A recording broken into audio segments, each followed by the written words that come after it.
উন্নত চিকিৎসা নিতে লন্ডনের পথে রয়েছেন বিএনপি চেয়ারপারসন বেগম খালেদা জিয়া। বিকেল 4টা নাগাদ তার যুক্তরাজ্যে পৌঁছানোর কথা রয়েছে। তাকে নিতে লন্ডনের হিথ্রো বিমানবন্দরে থাকবেন দলের ভারপ্রাপ্ত চেয়ারম্যান তারেক রহমান। 7 বছর পর দেখা হচ্ছে মা ছেলের। খালেদা জিয়াকে ভর্তি করা হবে লন্ডন ক্লিনিকে, পরে যুক্তরাষ্ট্রের মেরিল্যান্ডে জনস হপকিন্স ইউনিভার্সিটি হসপিটালে তার চিকিৎসার কথা রয়েছে। 2007 সালে একাধারে প্রেক্ষাপটে রাজনৈতিক প্রতিহিংসার শিকার হয়ে অসুস্থ অবস্থায় উন্নত চিকিৎসার জন্য লন্ডন যান তারেক রহমান। এরপর থেকেই সেখানে অবস্থান করছেন তিনি। এরপর আওয়ামী লীগ সরকার ক্ষমতায় আসার পর একাধিক মামলায় সাজা দেয়া হয় খালেদা জিয়াকে। তাকে কারাগারে রাখা হয় 2 বছর। এ সময় অসুস্থ হয়ে পড়লে তাকে কয়েক দফা হাসপাতালে ভর্তি করা হয়। Khaleda Zia liver cirrhosis, kidney, heart, diabetes, arthritis সহ নানা শারীরিক অসুস্থতার মাত্রা বাড়তে থাকলে তাকে কয়েক দফা আইসিইউতে ভর্তি করা হয়। চিকিৎসকদের পরামর্শে উন্নত চিকিৎসার জন্য বিদেশে নেয়ার চেষ্টা করেও আওয়ামী লীগ সরকারের অনুমতি পাননি তিনি। কয়েক দফা পরিবারের পক্ষ থেকে বিদেশে যাওয়ার আবেদন করা হয়, তবে অনুমতি মেলেনি। অবশেষে ছাত্র জনতার গণ অভ্যুত্থানের মুখে হাসিনা সরকারের পতনের পর মুক্তি পান খালেদা জিয়া। উন্নত চিকিৎসার জন্য কাতারের আমিরের পাঠানো বিশেষ এয়ার অ্যাম্বুলেন্সে যাচ্ছেন লন্ডনে। সেখানে 7 বছর পর তার দেখা হবে তারেক রহমানের সঙ্গে। এর আগে 2017 সালে চিকিৎসার জন্য লন্ডনে গিয়েছিলেন তিনি। খালেদা জিয়াকে লন্ডনের হিথ্রো বিমানবন্দরে নিতে আসবেন তারেক রহমান ও তার স্ত্রী ডাক্তার জোবায়েদা রহমান। বিএনপি নেতারা বলছেন, মা ছেলের দীর্ঘ কাঙ্ক্ষিত সাক্ষাতে দেশ দল ছাড়াও ভবিষ্যতের রাজনীতি নিয়ে অনেক কথাবার্তা হতে পারে। তাদের প্রত্যাশা চিকিৎসা শেষে সুস্থ হয়ে দ্রুত দেশে ফিরবেন তিনি। নূরে আলম, ইন্ডিপেন্ডেন্ট নিউজ, ঢাকা।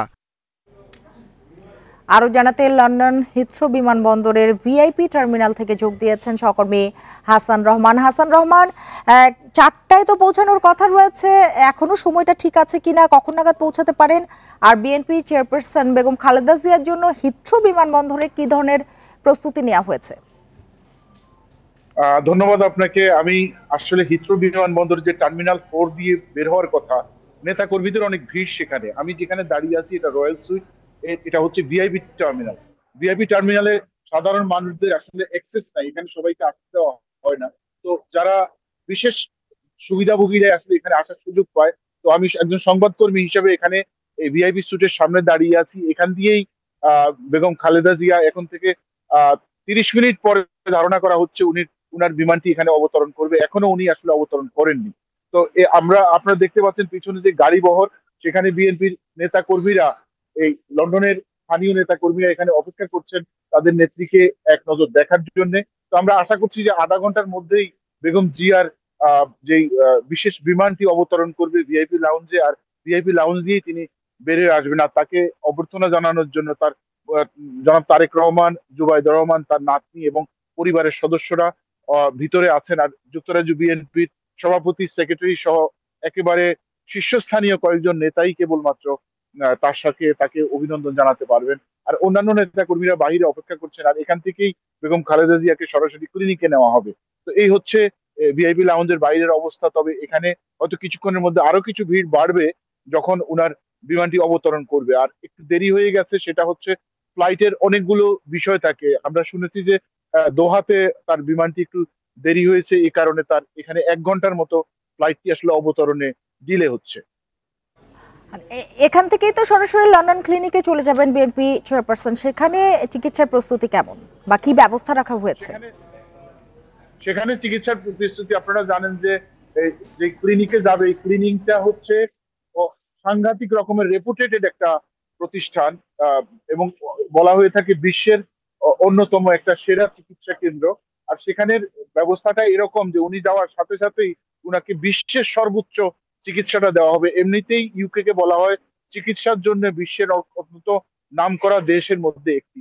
এর উপর যখন লন্ডন ক্লিনিক, সেটাখানে একটা প্রাইভেট ক্লিনিক, অ্যাকচুয়ালি এটা কোনো সরকারি চিকিৎসা না। পৃথিবীর সবচাইতে ভিআইপি লোকরাই বা আর্থিক বা সামাজিক ভাবে সামর্থ্যবান মানুষরাই সেখানে চিকিৎসা নেওয়ার সুযোগ পান। আর বিশ্বের সবচেয়ে বড় বড় নামি দামি চিকিৎসকরাই সেখানে বেগম জিয়াকে চিকিৎসা দিবেন এবং তারা সর্বোচ্চ চেষ্টা করবেন তার যেই শারীরিক সমস্যাগুলো আছে সেগুলাকে আহ, অত্যন্ত যত্নের সাথে সুচিকিৎসা দেওয়ারই চেষ্টা করবেন বলে ধারণা করছেন বিএনপির নেতাকর্মীরা। জি। আরেকটি বিষয়, মায়ের অপেক্ষায় তারেক রহমানের সঙ্গে আপনাদের কথা বলবার কোনো রকম সুযোগ হয়েছে কিনা, আর এত আসলে বছর এই পর মায়ের মুহূর্তে সাথে শুধু দেখা হচ্ছে? না, এই মুহূর্তে আসলে তারেক রহমান সাহেবের সাথে কারো দেখা করার সুযোগ নাই, কারণ তার একটা ইমোশনাল ব্যাপার দাঁড়িয়ে আছে। দিন শেষে সেও তো একজন মানুষ, তার মাকে বিভিন্ন রকমের চড়াই উতরাই পেরিয়ে বিভিন্ন রকমের লাঞ্ছনা গঞ্জনার ভিতর দিয়েই বাংলাদেশে থাকতে হয়েছে। তো প্রায় 8 বছরের পরে উনি ওনার মাকে দেখবেন। আর মানসিক ভাবে তিনিও আসলে অনেক বিধ্বস্ত, বহু বছর থেকে তিনি দেশের বাইরে। তো দেশের বাইরে থাকলে, আর তার মা দেশে তো খুব ভালো অবস্থায় ছিলেন না, তিনি বন্দি অবস্থায় ছিলেন, তিনি অসুস্থ। তো মানসিক ভাবে উনি আসলে অনেক বিধ্বস্ত, যে এই সময় উনি উনার মাকে দেখতে পাবেন। আর উনার সাথে এই মুহূর্তে আসলে যোগাযোগ করার সুযোগ খুব বেশি থাকে না, বিভিন্ন রকমের রাজনৈতিক এবং সামাজিক বাস্তবতার কারণে তিনিও একটু সবার সাথে আসলে সেভাবে দেখা করা বা কথা বলার জন্য উনিও মানসিক ভাবে তৈরি না। সেই জন্য আমরা আশা করব যে খুব শীঘ্রই তিনি প্রেসের সামনে বা মিডিয়াকে তার বেগম জিয়ার অবস্থানটা জানাবেন। তো এই মুহূর্তে আমরা এটুকুই জানি, আর উনি এর বাইরে মিডিয়ার সাথে কখনো কারোর সাথে কিছু বলেন। লন্ডন থেকে কথা হচ্ছিল সহকর্মী হাসান রহমানের সাথে। বিকেল নাগাদ লন্ডনে অবতরণ করবে বিএনপি চেয়ারপারসন বেগম খালেদা জিয়াকে বহনকারী রয়্যাল এয়ার অ্যাম্বুলেন্স। এ নিয়ে আলোচনা করতে লন্ডন থেকে আমাদের সাথে যোগ দিয়েছেন রাজনৈতিক বিশ্লেষক ব্যারিস্টার মাহবুবুর রহমান। জনাব ব্যারিস্টার মাহবুবুর রহমান, আপনাকে স্বাগত জানাচ্ছি ইন্ডিপেন্ডেন্ট টেলিভিশনে। যেটি শুরুতেই আপনার কাছে জানতে চাই যে 2017 সালে চিকিৎসা নেওয়ার 7 বছর পর আবারও গেলেন বিএনপি চেয়ারপারসন বেগম খালেদা জিয়া লন্ডনে। সেখানকার এই যে তিনি লন্ডন ক্লিনিকে চিকিৎসা নেবেন, সেখানকার চিকিৎসা প্রস্তুতি কেমন একটু যদি বলতেন। ধন্যবাদ ইন্ডিপেন্ডেন্ট টেলিভিশন। মূলত আপনি জানেন যে বেগম খালেদা জিয়া এর আগে চিকিৎসা নিতে এসেছিলেন এবং তখন তিনি বাংলাদেশে একটা রাজনৈতিক সমস্যা ছিল যে তাকে জেলে যেতে হবে বা জেলে নেওয়া হবে, এবং তিনি তখন ঠিক একটা রাজনৈতিক বাস্তবতার কারণেই দেশে ফিরে যান এবং এরপরে আর চিকিৎসার জন্য বিদেশে আসার জন্য অনেকবার চেষ্টা করেছেন বা বিভিন্ন রকম আলোচনা ছিল। তো সেগুলো সবকিছু পেরিয়ে একটা রাজনৈতিক বাস্তবতা বা একটা পরিবর্তনের পরে তিনি ইউকেতে চিকিৎসা নিতে আসছেন। আর আপনি যে চিকিৎসার কথা বলেছেন, এই প্রাইভেট হসপিটালটি এমন যে আসলে প্রস্তুতিটা আপনি বেগম খালেদা জিয়ার তার যে চিকিৎসকরা রয়েছেন বাংলাদেশ থেকে, তারা যেমন আসছেন, এখান থেকে আপনার ডাক্তার জুবাইদা রহমান, যিনি তার পুত্রবধূ তারেক রহমানের স্ত্রী, তিনি এই চিকিৎসার পুরো বিষয়টি সমন্বয় করবেন। কিন্তু প্রাইভেট যে হসপিটাল দ্য লন্ডন ক্লিনিক, এটি মূলত একটি বিশেষায়িত হসপিটাল এবং এখানে সারা পৃথিবী থেকে যারা ইন্টারন্যাশনাল আপনার বিভিন্ন রোগী রয়েছেন, যেমন স্পেশাল ভিআইপি পার্সনস, তারা এখানে চিকিৎসা নিয়ে থাকেন। আপনি বলেছেন যে এর আগে যে যে এখানে চিকিৎসা নেওয়ার জন্য রয়্যাল ফ্যামিলির লোকজন চিকিৎসা নেন এখানে। এক কথা হচ্ছে, যেমন আমি কথা বলছিলাম ওই হসপিটালের সাথে গতকাল, জাস্ট ব্যক্তিগত কারণে বোঝার জন্য যে হসপিটালটি কিভাবে চলছে। তো তারা আসলে আপনার অ্যাপয়েন্টমেন্টের জন্য আমি যখন ফোন করি, আমি জাস্ট বোঝার জন্য বলছি দর্শকদের এবং আপনাদের সবার জন্যই, সেখানে দেখা যাচ্ছিল যে ইন্ডিভিজুয়াল কোনো প্রস্তুতি কারোর জন্য আসলে নিতে হয় না। এখানে যে চিকিৎসকদের জন্য যে যে ব্যবস্থাপনা, যে পৃথিবীর সব মানে সেরা চিকিৎসকরা এখানে কাজ করে থাকেন, এবং এখানে যে আপনার প্রস্তুতির জন্য যে অ্যাপয়েন্টমেন্ট, এটা পেতে অনেক সময় লাগে। যেমন আমি একটা অ্যাপয়েন্টমেন্ট চেক করেছিলাম যে একটা অ্যাপয়েন্টমেন্ট পেতে কালকে আমি অ্যাপয়েন্টমেন্ট পাবো কিনা।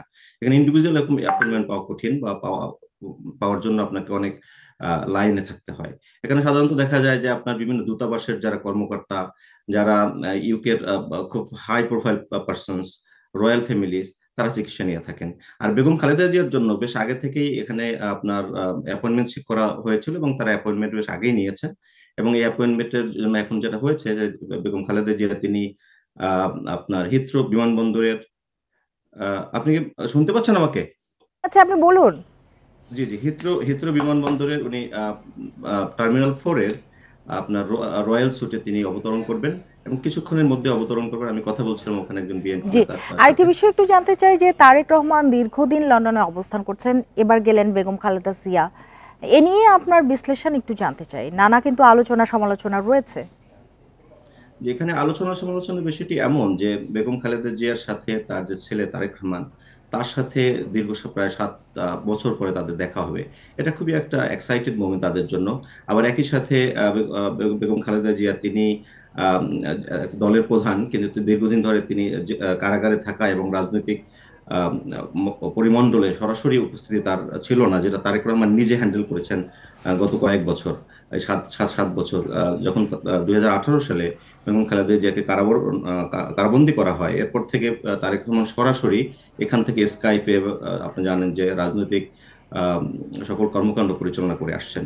তো এই যে মনে করেন একটা সরাসরি যে দেখার বিষয়টি, এটা অবশ্যই খুব আবেগের বিষয়। এবং আপনি জানেন যে এর আগে যখন বেগম খালেদা জিয়া 2017 সালে 18 সালে এসেছিলেন, তখন জনাব মাহবুবুর রহমান, আরেকটি বিষয় একটু আপনার কাছে জানতে চাই। বাংলাদেশি কমিউনিটি যে রয়েছে, বাংলাদেশি কমিউনিটিতে খালেদা জিয়ার লন্ডনে যাওয়ার ঘটনার প্রতিক্রিয়া কেমন?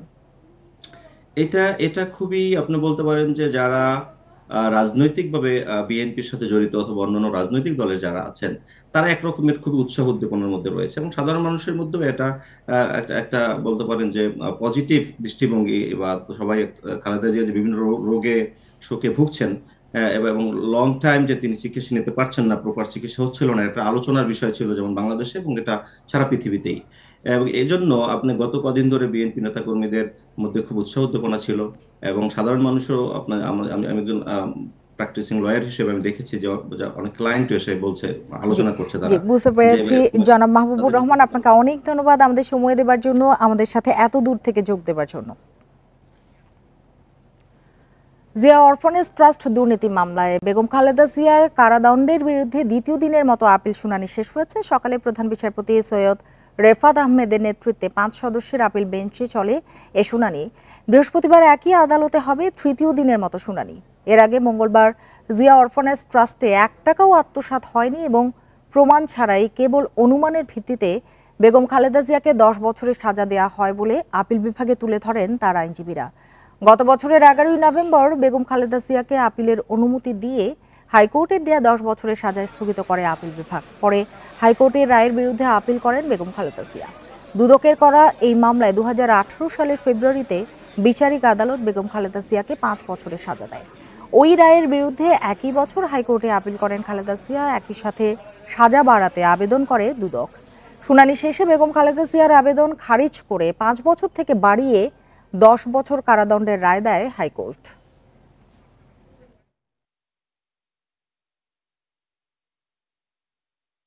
আমরা আদালত থেকে এই বর্তমান যে আদালত আছে, আমরা বিশ্বাস করি এই আদালতের উপরে কোনো প্রশাসনিক হস্তক্ষেপ নাই, এবং সেই কারণে তারা নিরপেক্ষ একটি জাজমেন্ট এই মামলায় দেবেন। যে সাক্ষী বিগত সময়ে দুদক এবং সরকারের পক্ষ থেকে উপস্থাপন করা হয়েছে, তার প্রত্যেকটি সাক্ষ্য থেকে আমরা দেখাতে সক্ষম হয়েছি যে প্রধানমন্ত্রী রিলিফ ফান্ডের কথা বলা হয়েছে, সেই রিলিফ ফান্ডের সঙ্গে কোন রকম সংস্রব বেগম খালেদা জিয়ার ছিল না। এই জিয়া অরফানেজ ট্রাস্ট মামলায় বেগম খালেদা জিয়ার দুদকের পক্ষ থেকে একটা কাগজ দেখাতে পারে বেগম খালেদা সই করছে বা কোন নির্দেশ দিয়েছে, এবং টাকাটা পুরোপুরি অ্যাকাউন্টে আছে। আরো জানাতে হাইকোর্ট চত্বর থেকে আমাদের সাথে যোগ দিয়েছেন সহকর্মী জাহিদুল বাশার। জাহিদুল বাশার, গতকালকে শুনানিতে আমরা যেমনটি দেখেছি যে আইনজীবীরা বলেছেন জিয়া অরফানেজ ট্রাস্টে 1 টাকাও আত্মসাৎ হয়নি, প্রমাণ ছাড়াই শুধুমাত্র অনুমানের ভিত্তিতে বেগম খালেদা জিয়াকে 10 বছরের সাজা দেয়া হলো। আজকে দ্বিতীয় দিনে শুনানি হয়েছে, আজকে কি তুলে ধরলেন আইনজীবীরা? সিমি, আপনাকে ধন্যবাদ। দেখুন, খালেদা জিয়ার এই যে মামলা, একটু মনে করে দিয়ে আজকে আদালতেও সেই বিষয়টি এসেছে। কিছুক্ষণ আগে এখানে যখন ব্রিফিং হলো তখনও বলা হয়েছে যেই মামলায় আপনি জানেন যে খালেদা জিয়া জেল খেটেছেন, এমনকি বিদেশে যেতে পারেননি, বারবার সরকারের কাছে আবেদন করেও তাকে যাওয়ার অনুমতি দেওয়া হয়নি। যেই মামলার আইনগত দিক তুলে ধরে সেই মামলার দুটি মামলার একটি হচ্ছে এটি জিয়া অরফানেজ ট্রাস্ট দুর্নীতির মামলা। আর আজকে এমন সময় অ্যাপিলেট ডিভিশনে এই মামলার শুনানি হলো যখন খালেদা জিয়া গতকাল মাঝরাতে তিনি রাষ্ট্রপতি এই মামলা থেকে দণ্ড মওকুফ করে দেয় এবং হাইকোর্টের আদেশ প্রাথমিকভাবে লিভ টু আপিল গ্রান্ট করে অ্যাপিলেট ডিভিশন থেকে স্থগিত করে দেওয়ার পরে গতকালকে তিনি কিন্তু লন্ডনের উদ্দেশ্যে রওনা দিয়েছেন এবং তিনি বিদেশে চিকিৎসা নিতে গেছেন। ঠিক এই মুহূর্তে সেই মামলার অ্যাপিলেট ডিভিশনের শুনানি হচ্ছে। আজকে শুনানিতে অনেকগুলো বিষয় উঠে এসেছে।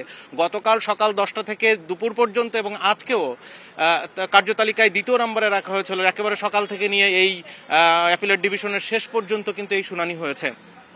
এখানে একটি ইন্টারেস্টিং বিষয় হচ্ছে, সাধারণত আমরা যেটি দেখি মামলার ক্ষেত্রে, এটি যেহেতু দুদকের মামলা, অর্থ আত্মসাতের মামলা, সেখানে যিনি আত্মসাৎ করেছেন সরাসরি তার বিরুদ্ধে অপরাধের প্রমাণ দরকার হয়।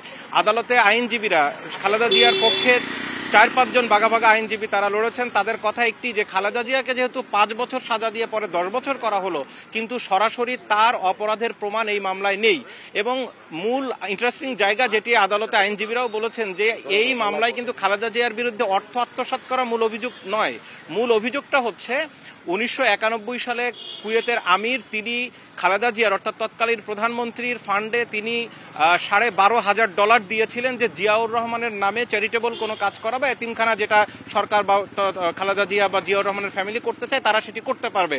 অভিযোগটা হচ্ছে 1991 থেকে 93 সাল পর্যন্ত এই টাকা ফান্ডেই পড়েছিল, সেই টাকা খরচ করা হয়নি। এটি হচ্ছে মূল অভিযোগ যে কার স্বার্থে এই টাকাটি ফেলে রাখা হলো এবং সেই টাকা খরচ করা হলো না। এটি হচ্ছে মূল অভিযোগ, যেই অভিযোগের ভিত্তিতে খালেদা জিয়াকে 5 বছরের সাজা দেওয়া হলো, পরবর্তীতে সেটি বাড়িয়ে 10 বছর। এখানে আইনজীবীরা বলেছেন, ব্যারিস্টার কায়সার কামাল, ব্যারিস্টার রুহুল কুদ্দুস কাজল, ব্যারিস্টার মাহবুবউদ্দিন খোকন, সব আইনজীবীরা তারা বলেছেন যে মূলত বিচারিক আদালতের রায় এবং পরবর্তীতে হাইকোর্টের রায়ের মূল ভিত্তিটাই ছিল যে অনুমানমূলক, অর্থাৎ প্রিজাম্পশনের জায়গাটিতে ছিল কি যে খালেদা জিয়া এই টাকাটি খরচ করেননি ভবিষ্যতে তিনি বা তার ফ্যামিলি এই কাজে এই উপকারভোগী হওয়ার জন্য তারা এটি করতে চেয়েছিলেন, যেটি করার কথা নয়। এই যে ভবিষ্যতের কথা, অর্থাৎ ধারণামূলক জায়গা থেকে তাকে সাজা দেওয়া হয়, এটি বিরল ঘটনা। সেই বিষয়টি আদালতে এই আইনজীবীরা তুলে ধরেছেন। তাদের বক্তব্য হলো তারা আশা করছেন যে অ্যাপিলেট ডিভিশন থেকে খালেদা জিয়াকে পুরো নির্দোষ ঘোষণা করা হবে। দেখুন, একটা বিষয় মনে করে দিই, শেখ হাসিনার সরকার পতনের পর 5 আগস্ট শেখ হাসিনা পালিয়ে গেলেন, তার পরের দিন 6 আগস্ট বিভিন্ন রাজনৈতিক দলসহ সরকারের ঊর্ধ্বতন অনেকের পক্ষ থেকে রাষ্ট্রপতির কাছে আবেদন জানানো হয়েছিল যে খালেদা জিয়ার 2টি মামলা, একটি চ্যারিটেবল ট্রাস্ট মামলা আর একটি জিয়া অরফানেজ ট্রাস্ট মামলা, এই মামলা থেকে খালেদা জিয়াকে মুক্ত করার জন্য। তখন রাষ্ট্রপতি কিন্তু তাকে এই দণ্ড থেকে মুক্ত করে দেন। কিন্তু খালেদা জিয়া তিনি তার আইনজীবীদের মাধ্যমে বলেছেন যে তিনি এটার সাথে কোনোভাবেই জড়িত নয় এবং আজকে আইনজীবীরাও বলেছেন যে একটি সিঙ্গেল এভিডেন্সও নাই, এবং তিনি বলেছেন যে আদালতের মাধ্যমে এটা সমাধান তিনি চান। জাহিদুল বাশার, আপনাকে অনেক ধন্যবাদ আমাদের সাথে যোগ দেওয়ার জন্য। ভারতে আশ্রয় নেওয়া সাবেক প্রধানমন্ত্রী শেখ হাসিনার অবস্থানের মেয়াদ বাড়ানো হয়েছে জানিয়েছে দেশটির একাধিক সংবাদ মাধ্যম। কূটনৈতিক সূত্রের বরাত দিয়ে আনন্দবাজার জানিয়েছে আইনি প্রক্রিয়ার মাধ্যমে শেখ হাসিনার ভারতে থাকার মেয়াদ বৃদ্ধি করা হয়েছে। পত্রিকাটি বলছে দিল্লির ফরেন রিজিওনাল রেজিস্ট্রেশন অফিসের মাধ্যমে তার ভারতে থাকার কাগজপত্র বৈধ করে নেওয়া হয়। ভারতে উদ্বাস্তু সংক্রান্ত আইন না থাকায় FRROর মাধ্যমে হাসিনাকে বসবাসের বৈধতা দেওয়া হয়েছে। অন্যদিকে হিন্দুস্তান টাইমস বলছে শেখ হাসিনার ভারতীয় ভিসার মেয়াদ বাড়ানো হয়েছে। এই প্রক্রিয়ায় যুক্ত ছিল স্বরাষ্ট্র মন্ত্রণালয় এবং স্থানীয় ফরেনার্স রিজিওনাল রেজিস্ট্রেশন অফিস। এদিকে মঙ্গলবার শেখ হাসিনার পাসপোর্ট বাতিল করে কর্তৃপক্ষ। বিচারের জন্য শেখ হাসিনাকে প্রত্যর্পণে গত 23শে ডিসেম্বর দিল্লির কাছে চিঠি দেয় ঢাকা। গত 5ই আগস্ট ছাত্র জনতার আন্দোলনের মুখে ভারতে আশ্রয় নেন শেখ হাসিনা।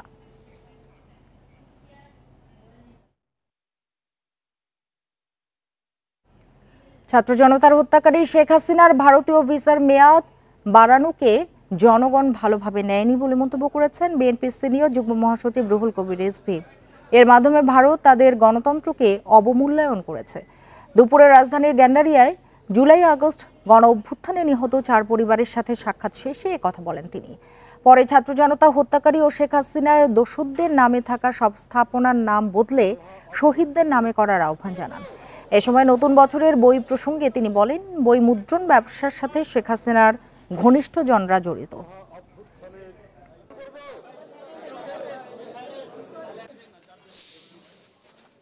যে শিশু হত্যাকারী, কিশোর হত্যাকারী এবং তরুণ হত্যাকারী, রিকশাওয়ালা হত্যাকারী, সিএনজিওয়ালা হত্যাকারী, সেই হত্যাকারীকে একটি গণতান্ত্রিক দেশ কিভাবে তাকে আশ্রয় দিয়ে সেখানে তার বিচার মেয়াদ বাড়ান, এইটা সারা দেশের বাংলাদেশের মানুষ এটাকে ইতিবাচকভাবে নেয়নি।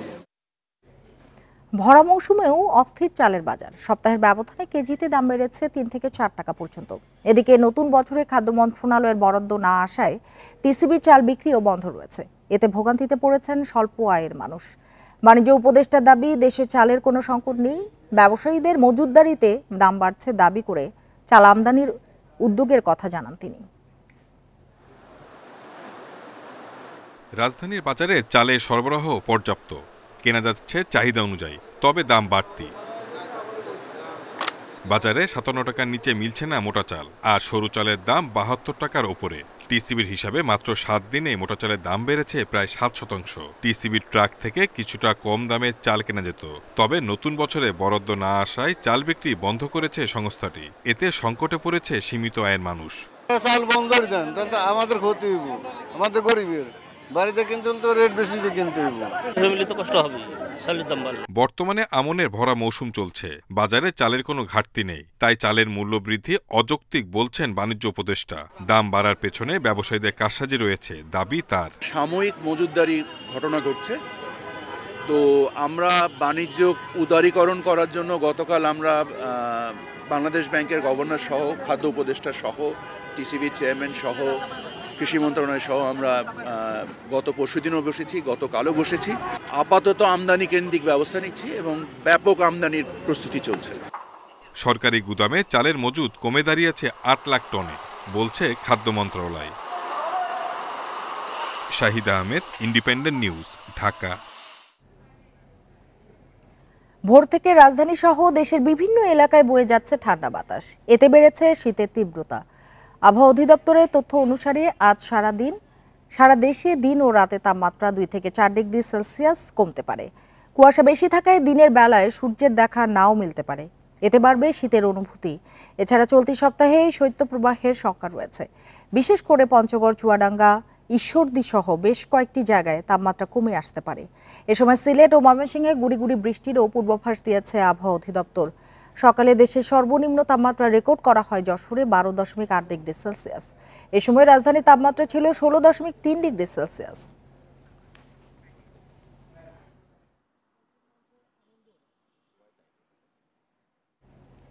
শীতে দেশের বিভিন্ন জেলায় আশঙ্কাজনক হারে বেড়েছে শ্বাসকষ্ট, নিউমোনিয়া ও ডায়রিয়ার প্রকোপ। বিশেষ করে শিশু ও বয়স্করা আক্রান্ত হচ্ছে বেশি। রোগীর চাপ সামলাতে হিমশিম অবস্থা হাসপাতালগুলোতে। অনেক জায়গায় শয্যার সংকটে মেঝে ও বারান্দায়ও দেয়া হচ্ছে চিকিৎসা। নাটোর সদর হাসপাতালের শিশু ওয়ার্ডের চিত্র এটি। 15 শয্যার বিপরীতে ভর্তি রয়েছে 52 জন। শয্যা না পেয়ে অনেকের ঠাঁই হয়েছে হাসপাতালের মেঝেতে। সেখানেই চলছে চিকিৎসা সেবা। ঠান্ডাজনিত কারণে মেয়েকে ভর্তি করেছিলাম 1 দিন আগে, এখন একটু ভালো। বাচ্চাটা অসুস্থ, বমি বমি ভাব, পাতলা পায়খানা, তো এজন্য আমরা এখানে ভর্তি হয়েছি। চিকিৎসকরা বলছে শীতজনিত রোগীর সংখ্যা বাড়ছে। গত কয়েকদিনে রোগী বেড়েছে কয়েক গুণ। যাদের অ্যাজমা আছে আগে থেকেই, যাদের শ্বাসকষ্ট, নিউমোনিয়া ইত্যাদি রোগ আগে থেকেই নোন কেস, জানা কেস, তাদেরকে আমি বলবো আগে থেকেই ডাক্তারের পরামর্শ নিয়ে সেই মোতাবেক চলার জন্য। একই পরিস্থিতি লক্ষ্মীপুর সদর হাসপাতালেও। গড়ে প্রতিদিন 35 থেকে 40 জন শিশু ভর্তি হচ্ছে হাসপাতালে। গত এক সপ্তাহে চিকিৎসা নিয়েছেন 80 জন। বহির্বিভাগেও প্রতিদিন চিকিৎসা নিচ্ছে 800 রোগী। বারিন্দাতে অনেক রোগী, আমরা হাঁটাচলা করতে পারতেছি না, রোগীরা অনেক ভোগান্তিতে পড়ে। প্রতিদিনই প্রায় শিশু বিভাগে 70 থেকে 80 জন গড়ে রোগী ভর্তি থাকে। তো যেহেতু শীতকাল, সেহেতু শিশু রোগীর সংখ্যা বেড়েছে। এক্ষেত্রে আমি মাদেরকে উপদেশ দিব যে প্রয়োজন ছাড়া শিশুদেরকে যাতে ঘরের বাইরে না বের করে। নওগাঁ সদর হাসপাতালে শীতে নানা রোগে চিকিৎসা নিচ্ছে 62 জন। ঠাঁই নেই রংপুর মেডিকেলেও। শিশু ওয়ার্ডে ভর্তি আছে শতাধিক রোগী। ঠান্ডা কয়েকদিন থেকে কুয়াশা, ঠান্ডা, এই কারণে বাচ্চা ঠান্ডা লাগছে। পাতলা পায়খানা, বমি করতেছে। আজকে এখানে আনছি, ডাক্তার দেখলো, ভর্তি করে দিচ্ছি। ঠাকুরগাঁও 250 শয্যার জেনারেল হাসপাতালে 45 শয্যার শিশু ওয়ার্ডে দিনে গড়ে চিকিৎসা নিচ্ছেন 150 রোগী। তাপস সরকার, ইন্ডিপেন্ডেন্ট নিউজ। চাঁপাইনবাবগঞ্জের শিবগঞ্জে চৌকা সীমান্তে রাস্তা ও কাঁটাতারের বেড়া নির্মাণকে কেন্দ্র করে বিজিবি বিএসএফ উত্তেজনার পর আজ পরিস্থিতি স্বাভাবিক রয়েছে। বিকেলে আবারও পতাকা বৈঠকে বসার কথা রয়েছে দুই বাহিনীর কর্মকর্তাদের। স্থানীয়রা জানান, গত রোববার ভারতের মালদহ জেলার গোপালগঞ্জ থানার শব্দলপুর বিএসএফ ক্যাম্পের সদস্যরা সীমান্ত ঘেঁষে রাস্তা ও কাঁটাতারের বেড়া নির্মাণের কাজ শুরু করেন। এ সময় বিজিবির পক্ষ থেকে বাধা দেওয়া হয়। ওই দিন কাজ বন্ধ করলেও মঙ্গলবার আবারও কাজ শুরু হলে বিজিবি বিএসএফ এর মধ্যে উত্তেজনা তৈরি হয়। দুই দেশের নাগরিকরা সীমান্তে অবস্থান নেন। পরে বিজিবি বিএসএফ এর মধ্যে পতাকা বৈঠক অনুষ্ঠিত হয়। এতে সাময়িকভাবে নির্মাণ কাজ বন্ধ রাখার সিদ্ধান্ত হলেও স্থায়ী সমাধানে পৌঁছতে পারেনি দুই বাহিনীর কর্মকর্তারা।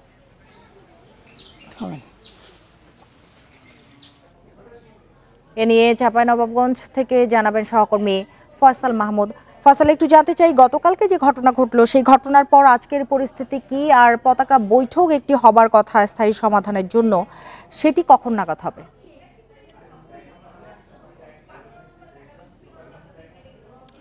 দেখুন, আসলে গত রোববার থেকেই এই উত্তেজনাকর পরিস্থিতি চলছে চাঁপাইনবাবগঞ্জের এই চৌকা সীমান্তের ওপারে যে ভারতের শব্দলপুর বিওপি রয়েছে বিএসএফ এর, সেই শব্দলপুর বিওপির বিএসএফ জওয়ানরা আসলে সেখানে একটি কাঁটাতারের বেড়া এবং একটি রাস্তা নির্মাণের চেষ্টা করে। যে ঘটনাটির প্রতিবাদ জানায় বিজিবির পক্ষ থেকে তাদেরকে বলা হয়েছিল যে আন্তর্জাতিক যে আইন রয়েছে সীমান্ত আইন, সেই সীমান্ত আইন লঙ্ঘন করে আসলে এই কাঁটাতারের বেড়া এবং সড়ক নির্মাণ করা হচ্ছে, যেটি তারা যে কারণে সেটি তারা নির্মাণে বাধা দেয় এবং এটি বন্ধ করে দেওয়া হয়। এই নিয়েই মূলত আসলে এই সীমান্তে উত্তেজনা তৈরি হয় এবং গতকাল আসলে উত্তেজনার যে চূড়ান্ত পর্যায়ে আমরা সেটিই দেখেছি। আমরা যেটা দেখেছি যে এপারে বিজিবি একেবারে অবস্থান নিয়ে আছে, শক্তিশালী অবস্থান নিয়ে অবস্থান করছে এবং ওই পারে ভারতের যে বিএসএফ সদস্য সেটা তারাও শক্তি বাড়িয়ে আসলে অবস্থান নেয় এবং দুই বাহিনীর সঙ্গে দুই দেশের নাগরিকরাও যোগ দেয়। এতে আসলে উত্তেজনা বেশি ছড়িয়ে পড়ে। আমরা যেটা দেখেছি যে ওপারে